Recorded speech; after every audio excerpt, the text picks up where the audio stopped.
Ce journal vous est offert par le FPI, Fonds des promotions de l'industrie, votre partenaire privilégié pour la réussite de vos projets.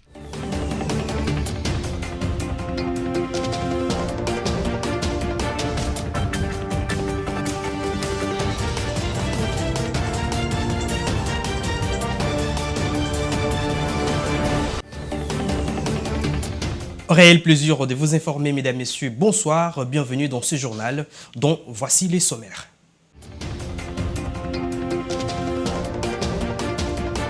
Clôture par la CNI de la formation des membres des bureaux des votes et dépouillement et des centres locaux des compilations des résultats ce mardi à William Booth. Le frais de logement dans les homes de l'université de Kinshasa Unikin est fixé à $240 américains pour remplir les formulaires de prélogement. Tapez www.ndakunankapa.cd. Un sit-in sera organisé demain 8 novembre 2023 dans la ville de Goma par la Lucha dans l'objectif de réclamer le départ de la MONUSCO et de la force régionale de l'EAC. Voilà tout pour les sommaires. Mesdames, Messieurs, débutons ce journal avec cette actualité. La CNI a clôturé ce mardi 7 novembre 2023 les niveaux 2 de la cascade des formations des membres des bureaux des votes et dépouillement ainsi que des membres des centres locaux pour les scrutins combinés du 20 décembre prochain. Ginette Fika. L'université William Booth a servi de cadre pour la clôture de la formation de membres de bureaux de vote, dépouillement et de centres locaux des compilations de résultats pour les scrutins du décembre prochain. Le secrétaire exécutif provincial de Kinshasa, Nicole Chibola, a rassuré le suivi de cette session sur le plan local qui devrait permettre à 145 facilitateurs experts de la CENI de prendre en main 1364 participants, parmi lesquels les formateurs électoraux. C'est un plaisir de constater que tous les objectifs ont été atteints. Vous avez été capacité à manipuler les dispositifs électroniques de vote et on est heureux de constater qu'après évaluation, cela s'est fait avec succès. Vous avez été capacité à manipuler les différentes fiches. On est heureux après évaluation de constater que cet objectif également est atteint. Vous avez été formé pour maîtriser les différentes procédures pendant l'opération de vote. Et après évaluation, nous sommes heureux de constater que cela également s'est déroulé avec succès. Vous avez été formé pour apprendre tout ce qui a comme aspect logistique, financier et le fonctionnement des bureaux de vote comme les centres locaux de combination des résultats et toutes les procédures y afférentes. Et ensemble avec tous les autres participants et les facilitateurs et superviseurs, nous venons de vérifier, on a constaté que vous avez été à la hauteur. Les participants à cette cascade de formation se sont dit satisfaits de la qualité de matière dispensée en remerciant la CENI ainsi que les superviseurs et les facilitateurs qui les ont accompagnés pendant 10 jours. Le Fonds monétaire international a présenté son rapport sur les perspectives économiques et régionales pour l'Afrique subsaharienne le lundi 6 novembre 2023. C'était en présence du ministre des Finances Nicolas Kazadi et du vice-premier ministre du budget Élisée Bokou-Moana. Le Fonds monétaire international FMI a présenté son rapport sur les perspectives économiques régionales pour l'Afrique subsaharienne. À en croire Nicolas Kazadi, ministre des Finances, présent dans la salle en début du contexte économique difficile en 2023, observé dans la région, la République démocratique du Congo s'en sort mieux grâce à l'économie résiliente dont la croissance reste supérieure à la moyenne africaine. Le ministre des Finances renseigne en outre que les saluts et dans le long terme et le pays devra poursuivre l'élan de réformes engagées, notamment l'investissement dans la diversification économique et l'éducation. Les représentants résident du FMI RDC, Gabriel Léost, a rappelé le rôle du FMI au pays. Le rôle du FMI n'est pas de directement développer. Nous ne sommes pas une banque de développement, nous n'investissons pas dans des projets que nous suivons, etc. Ce n'est pas notre rôle. Par contre, par le dialogue économique que nous avons avec le gouvernement dans le cadre de ce programme, par les réformes économiques et financières qui sont mises en jeu, nous contribuons à améliorer la possibilité du gouvernement de mieux investir, de plus investir, d'attirer d'autres investisseurs, que ce soit des investisseurs publics, que ce soit l'aide et le financement des autres bailleurs internationaux, mais aussi les investisseurs privés, qu'ils soient domestiques ici au Congo ou les investissements directs étrangers. Selon Gabriel Leost, à peu près 3 milliards de dollars américains a été décaissé en faveur de la République démocratique du Congo. Et voilà, vous avez reconnu la voix de Ginette Fika. Le chef d'état-major général de FARDC, le général d'armée Christian Chiwewe, est arrivé lundi 6 novembre dans la nuit à Goma, au Nord Kivu. Le numéro 1 de l'armée loyale de la RDC débarque dans les chefs-lieux dans le cadre d'une mission d'inspection, mais la venue de ces derniers coïncide avec l'avancée des rebelles du M23. Suivez. Le général d'armée Chiwewe Songesa Christian est arrivé ce lundi 6 novembre 2023 en début de soirée à Goma. À la tête d'une forte délégation militaire, le chef d'état-major général de FARDC a été accueilli à sa descente d'avion par le gouverneur intérimaire du Nord Kivu, entouré des membres du comité provincial de sécurité. L'arrivée du chef d'état-major général coïncide avec la reprise des combats dans la zone suite à la violation du cessez-le-feu par l'armée rwandaise et de ses pantins du M23. La montée en puissance des forces armées de la République démocratique du Congo est effective comme l'avait annoncé le chef d'état-major général des forces armées de la République démocratique du Congo. C'est ainsi qu'il s'est rendu pour sa énième fois ici à Goma pour poursuivre sa mission de commandement et de contrôle des opérations qui sont menées ici. Son séjour va certainement booster la détermination des FARDC à défendre la nation face à l'agression du Rwanda et galvaniser les morales des troupes engagées aux différents fronts.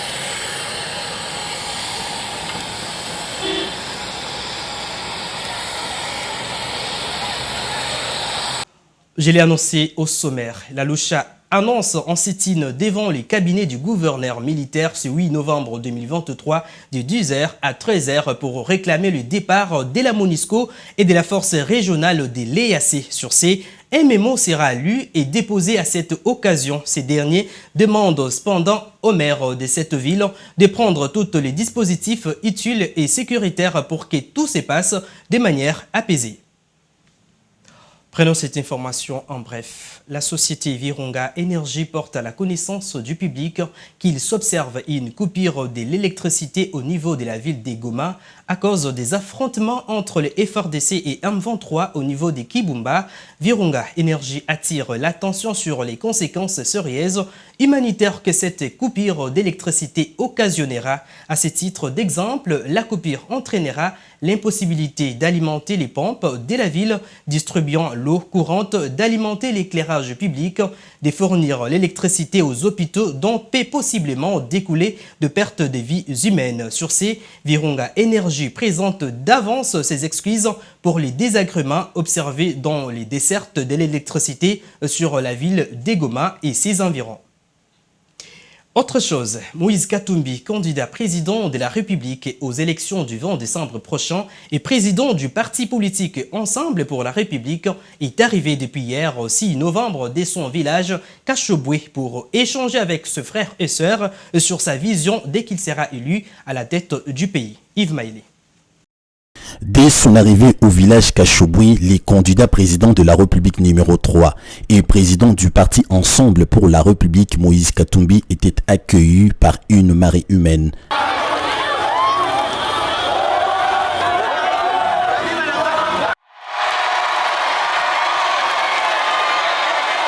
Saillie de joie, les partisans du parti Ensemble pour la République du village Kachobwe ont laissé leurs occupations pour venir écouter le message du président de cette force politique Ensemble pour la République. Devant une foule immense, Moïse Katumbi dit être venu pour redynamiser son parti. Tous les partisans d'Ensemble doivent marcher comme un seul homme pour gagner aux élections présidentielles prochaines. Quand j'étais gouverneur, est-ce que j'avais oublié le mien, a-t-il ajouté. De l'autre côté de Lumbashi, le fanatique de FC Saint-Éloi ont sillonné les acteurs de la ville pour manifester leur soutien à la candidature de Moïse Katumbi à l'élection présidentielle du 20 décembre 2023.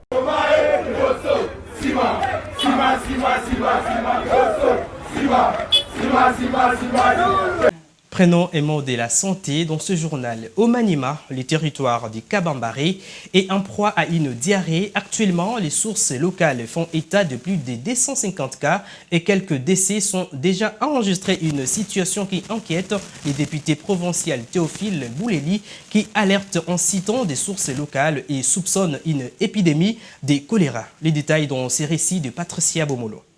Le territoire de Kabambaré dans la province du Maniema fait face à une épidémie de diarrhée depuis un temps. Au total, 250 cas déjà enregistrés et plusieurs décès.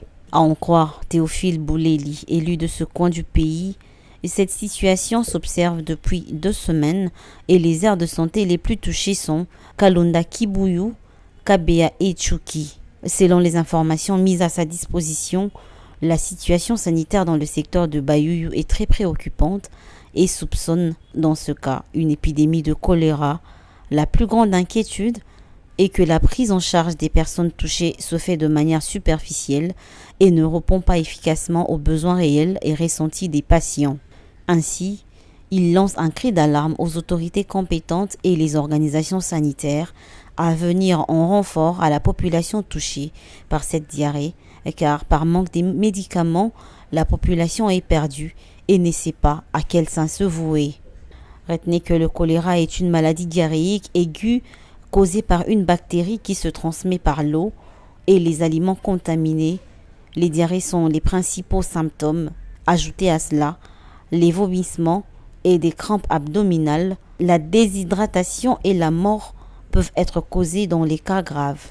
Mais sachez entre-temps que les autorités du Maniema n'ont pas encore officiellement déclaré l'épidémie de choléra dans les endroits précités. Puisqu'on parle de la santé, sachez également que le ministre de la Santé, Dr Samuel Roger Nkamba, a lancé hier 6 novembre 2023 au Centre Mère et Enfants d'Ingaba la semaine de la mère et du nouveau-né en présence de la première dame, Denise Nyakeru, et d'autres autorités ainsi que le partenaire technique et financier du ministère de la Santé. Suivez. En présence de plusieurs personnalités du pays, Roger Nkamba a lancé la semaine de la mère et du nouveau-né. L'idée est qu'aucune femme ne devrait mourir en donnant la vie, car selon les statistiques, 4 femmes meurent chaque heure des suites des douleurs ou des complications liées à l'accouchement. Dans son discours, le ministre de la Santé a souligné l'importance de la santé maternelle et infantile. Il mentionne l'engagement du gouvernement pour la couverture santé universelle, en particulier pour la protection de la mère et de l'enfant. Nous sommes engagés au niveau du ministère de la Santé. Avant la fin de l'année, ce paquet sera effectif dans la moitié des provinces du pays, c'est-à-dire 13 provinces. Nous permettrons que nos mamans, à partir du moment où elles accèdent au diagnostic de grossesse, accèdent aussi aux soins de santé, quelle qu'en soit la cause et quels qu'en soient les besoins. C'est pour cela que le président de la République a ordonné que le paquet soit couvert de manière annuelle et de manière immédiate. Nous avons donc reçu du ministère des Finances le paquet, les fonds nécessaires pour couvrir une année pour la ville-province de Kinshasa. Enfin, il remercie les partenaires internationaux et la première dame pour leur soutien en soulignant l'importance de la gratuité des accouchements pour améliorer les résultats en matière de mortalité maternelle. Après le lancement de cet événement, le ministre de la Santé, Roger Nkamba, a accompagné la première dame Denise Nyakeru pour visiter les centres de santé, mais également pour la remise des équipements médicaux. Je l'ai également annoncé au sommaire. Après près de 4 ans de fermeture, les hommes de l'université de Kinshasa réhabilités sont désormais ouverts pour accueillir les étudiants. L'annonce a été faite par le comité de gestion de l'INIKIN via un communiqué rendu public le 3 octobre dernier. Suivez. D'après ces communiqués, le frais des logements pour une année civile reviennent à $240 et l'enregistrement pour les processus des logements de l'année 2022-2023 commence en 6 mois de novembre. Tous les étudiants sont éligibles et ne peuvent être retenus que les étudiants ayant payé tous les frais académiques. Les hommes ont été fermés en janvier 2020 après la mort d'un policier lors des marches organisées par les étudiants sur les sites universitaires les 6 et les 7 janvier 2020 pour réclamer la baisse de frais académiques. Les travaux de réhabilitation de ces bâtiments ont été lancés le 10 février 2021. À ce jour, les 8 bâtiments des hommes du plateau des étudiants ainsi que ceux des hommes des Vatican 80 et 150 pour les filles sont complètement réhabilités. Seuls les travaux de réhabilitation du homme 10 sont en cours de finition. Pour rappel, l'université de Kinshasa compte 7 sites réservés aux hommes des étudiants, dont 3 sites réservés aux filles, à savoir les hommes Vatican, les hommes 150 et 180.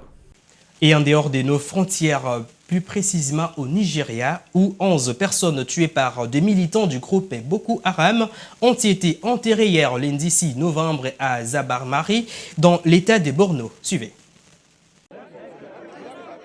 Les funérailles des 11 victimes des attaques de Boko Haram dans les rizières de l'état de Borno ont eu lieu à la mosquée centrale de Zabamari lundi après-midi. Les agriculteurs du village de Karkoud se trouvaient dimanche dans leur plantation pour protéger leurs récoltes lorsque des terroristes ont fait irruption, tuant certains et enlevant d'autres. Hier dimanche, après une pause, il m'a dit qu'il retournait travailler et plus tard dans la soirée, nous avons appris la triste nouvelle qu'il avait été poignardé à mort, raconte le frère de l'une des victimes. 11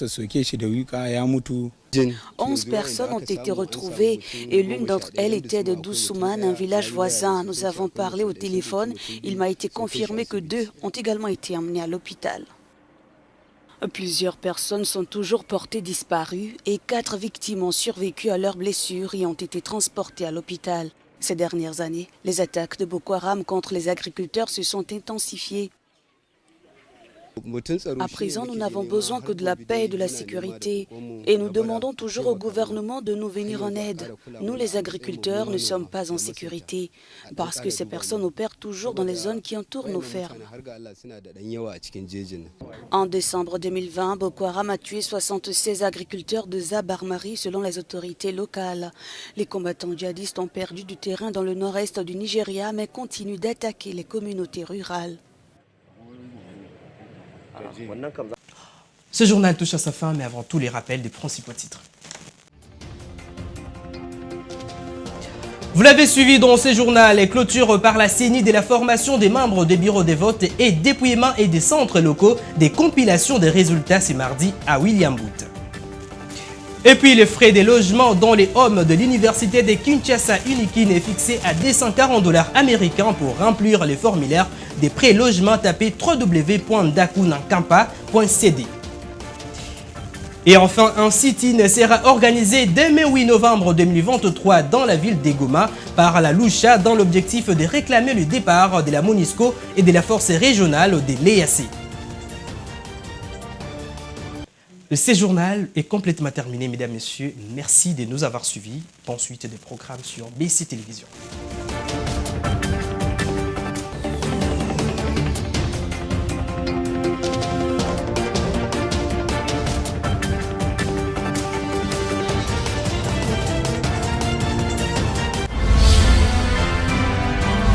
Ce journal vous a été offert par le FPI, Fonds de promotion de l'industrie, votre partenaire privilégié pour la réussite de vos projets.